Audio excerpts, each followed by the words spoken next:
my wife and kid are gone, we can now discuss copyright. Yesterday I was watching a video by PewdiePie where he was explaining how a previous video of his got demonetized because of a claim by Universal resulting from the use of the image of Gru from Despicable Me in the thumbnail or the video. Do you want to be in the car while we discuss copyright? Sounds exciting. That's a no. Okay. Copyright is a very complex issue with many facets. You've been thinking about this. That does not lend itself for easy discussion in the comment section of a PewdiePie video. I've been watching too much PewdiePie. What's the problem with PewdiePie? What's the problem? He's got me playing Fortnite also. As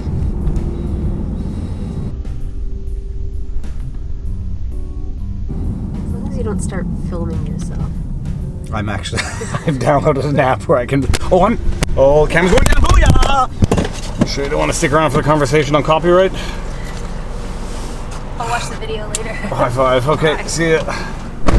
Warning, this is not legal advice. Do not take this as legal advice. Consult a lawyer if you have any questions. This is not legal advice, period.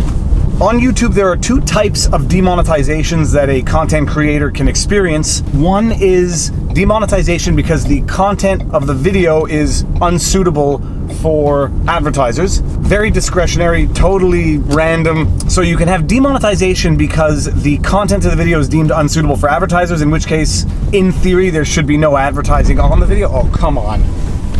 In theory, there should be no advertising on the video. Okay, we're gonna continue this later. Okay, so two types of demonetization. Demonetization for unsuitable content and demonetization for inclusion of copyrighted content. And the demonetization for unsuitable content is totally random, totally, in a way, arbitrary because it's algorithms looking through the videos for images, words. Apparently they transcribe the audio of every video, and if they hear certain words in it that are in theory unsuitable for content, they're gonna flag it as unsuitable. I titled one of my videos A Naked Egg because we dissolved an egg in vinegar. I haven't posted that video yet, stay tuned for it. I entitled that video Naked Egg and it got flagged as unsuitable, so I hit the manual request and it's been approved. So that's it. That is the demonetization for unsuitable content. The dogs might have to go out in a few minutes.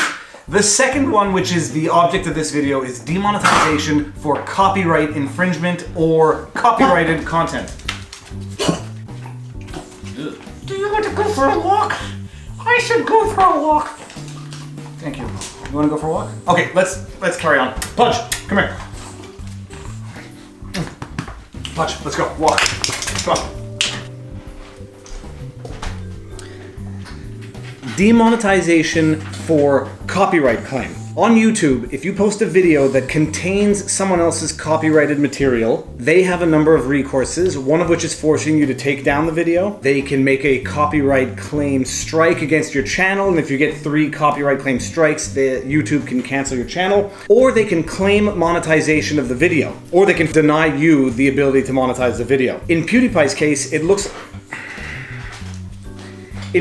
case, the video was demonetized because Universal made a claim that there was unauthorized use of the copyrighted work Gru's image. This may or may not be a case of abuse by a multi-billion-dollar corporation that can suffocate someone with legal proceedings even if they're not right in law, but it became clear from the comment section that a lot of people didn't have an accurate understanding of fair use and what copyright infringement really means. Fair use does not just allow someone to use a small portion of something that is copyrighted and say, I'm just using it for my video channel, it's fair use. There are a number of myths involved with fair use. If the clip is short enough, it constitutes fair use, that's false. If you give credit, it constitutes fair use, that's false. So fair use, generally speaking, there are a number of categories of fair use. Parody, criticism, newsworthy events, satire, educational purposes. Generally speaking though, the second you start making money off of someone else's copyrighted work, it no longer constitutes fair use because you are deriving financial benefit from someone else's creation. With educational purposes, typically, it's not to make money, it's to inform, which is why it's one of the caveats of fair use.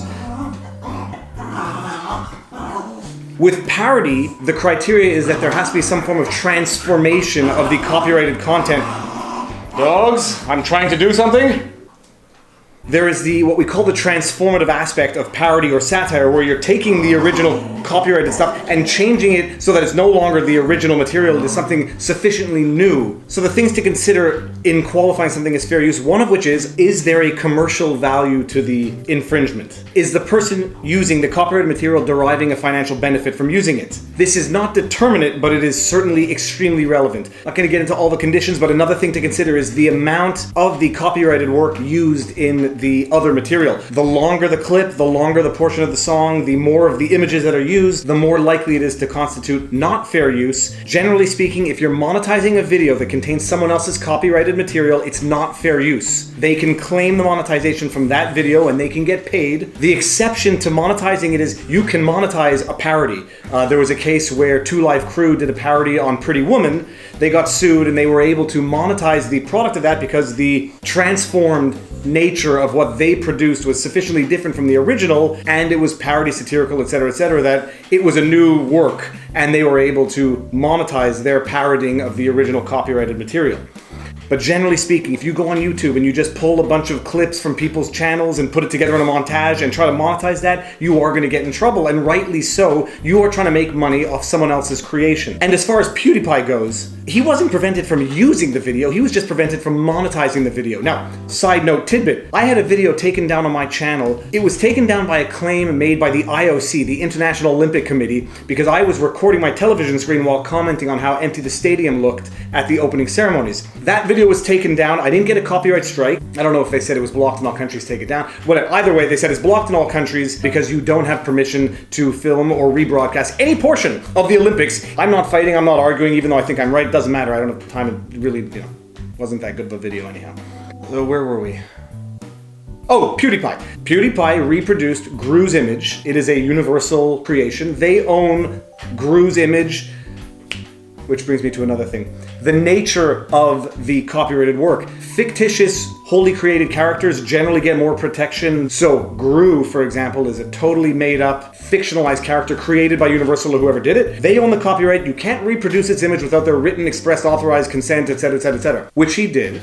All that they said is, use it, but you're not going to be able to make money off it because you are making money in part off of us. Whether or not we tend to agree with that position based on the fact that he was using a Gru meme in a meme review that he used in the thumbnail, I don't know. It's another issue as to whether or not we agree with Universal, whether or not they're even right in law if they were to get to a final judgment that using Gru's image in a meme or on a thumbnail or in his video for the purposes of meme review constitutes fair use, critique, parody, whatever. As a lawyer, I can tell you that litigation is a game for the rich. It takes deep pockets or deep principles to take something to the end because it costs an arm and a leg.